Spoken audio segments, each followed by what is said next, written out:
it is funny because I love those guys, John Hancock, George Washington, Paul Revere, Ben Franklin, Thomas Jefferson, the founding fathers. I love them, and I've always read biographies of them.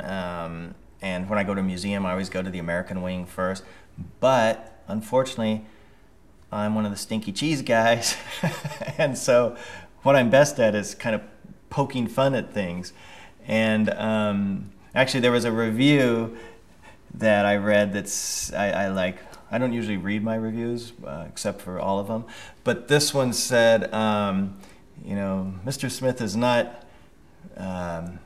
He's not making fun of history. He's having fun with history, which I couldn't have said it better myself. And I'll have to slip her some Franklins for that.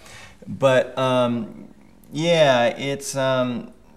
I started with true anecdotes, like Paul Revere really was a bell ringer in the Old North Church. And then I would read later that was the same church where they suspended the two if by sea, one if by land, two if by sea lanterns. And I thought that was kind of interesting. And I would think he was also famous for being the most famous screamer in history. The redcoats are coming. So I would think, well, maybe he talked loud because he rang those bells and they took a toll on him and he couldn't hear himself think. And in my mind, that all kind of makes sense.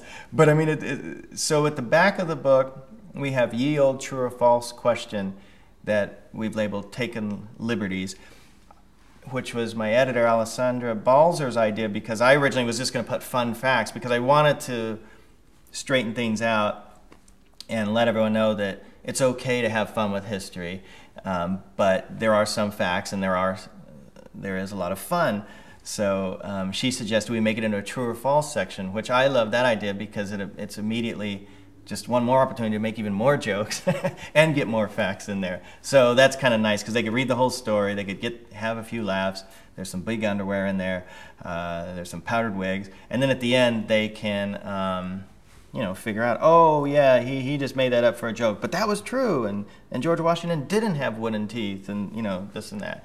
But the origin of these stories too, Parson Weems, the guy who wrote the famous George Washington and the cherry tree story, he made that whole thing up too. And as I say in the book, he wanted to teach a lesson in honesty, and I think that's ironic because it was a big fat lie.